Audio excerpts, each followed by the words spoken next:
બાબરા તાલુકાના ગરણી ગામે આ શ્રી વાલબાઈ માના મંદિરે શક્તિધામે ચૈત્રી નવરાત્રીની ભવ્ય ઉજવણીનો કાર્યક્રમ છે। તેમાં બાબરા તાલુકાના અને અમરેલી જિલ્લાના તમામ ધર્મ પ્રેમી જાહેર જનતાને આમંત્રણ છે આ વાલબાઈ માં શક્તિધામ આશ્રમ તરફથી। જય વાલબાઈ માં।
પાછળ જોઈ રહ્યા છો તે આપણે ગરણી શક્તિધામ છે આશ્રમ, ત્યાં જે રાસોત્સવ મોટો ઉજવવાનો છે અને જે નવરાત્રિની મોટી ઉજવણી કરવામાં આવી રહી છે તે તેમનો જે રાસ રમવાનું છે તે જગ્યા છે। તો ચાલો તે જગ્યાની તૈયારી થઈ છે તમને બતાવું।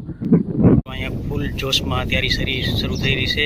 ચૈત્ર નવરાત્રિનો ઉત્સવ ઉજવા જઈ રહ્યો છે। અહીંયા જો અહીંયા જમણવારી માટે પણ આવી રીતે મોટું જબર જગ્યામાં જો ફોક્સ સાથે આવી રીતે ફોક્સ પણ લગાડવામાં આવ્યા છે। મિત્રો આ જમણવારી માટેની જગ્યા છે બધી, આ બધી હજી તૈયારી શરૂ છે, બધું કામ શરૂ છે હજી અહીંયા।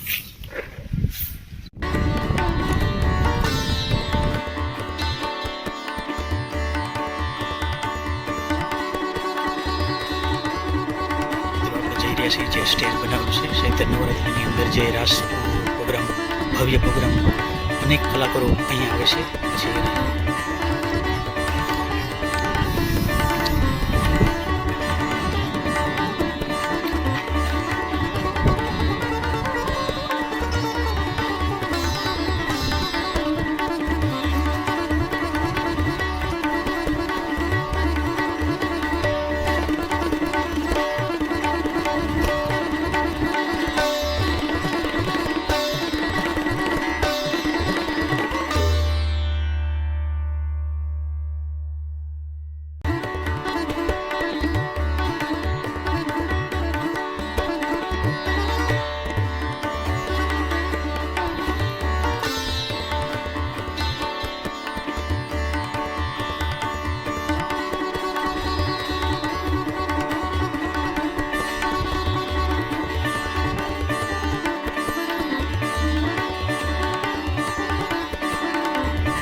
તો જે પાછળ તમે જોઈ રહ્યા છો ત્યાં ઉપર ખોડિયાર માતાજીનું મંદિર છે।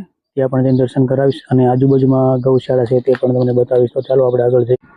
હું અહીંયા 18 વર્ષથી સેવા કરું છું વાલબાઈમાની જગ્યાએ શક્તિધામ, અને છેલ્લા 18 વર્ષથી તમને કહું સતત જે સેવા કરું છું એમાં ગાવું તમને કહું પહેલેથી જ નિર્ણયનો એવો સંતોષ. અને હું જાતે વાલ્મીકી છું, હું સફાઈ કામ કરું છું અને માની આ લગભગ છેલ્લા 18 વર્ષથી સેવા કરી રહ્યો છું અને સેવા કરું છું. અને આ નવરાત્રિની સારી રીતે ઉજવાય છે. હા, દર નવરાત્રિ. પબ્લિકનું તો કાંઈ નક્કી નથી, ક્યારેક 10 લાખે થઈ જાય, ક્યારેક 7 લાખે થાય. હા, પબ્લિક કોઈ નક્કી નહીં. રાત્રેનો કાર્યક્રમ, પ્રસાદ 24 કલાક 24 કલાક ચાલુ. બપોરે સાંજે ચા પાણી આ તે બધું ટોટલિંગ વસ્તુ. સાંજે નાસ્તો પણ મળે, ચા ગાંઠિયા. હા, ચા ગાંઠિયા એવું બધું નાસ્તો પણ મળે. જય માતાજી. એક અહીંયા જે ગાવું છે એ ગાવું 1000 ને માથે 7 ગાવું છે. 1000 ને 7 ગાવું. નિર્ણય બધી માતાજીની દિયાથી ક્યાંથી આવી કઈ નક્કી નથી થતું. હા.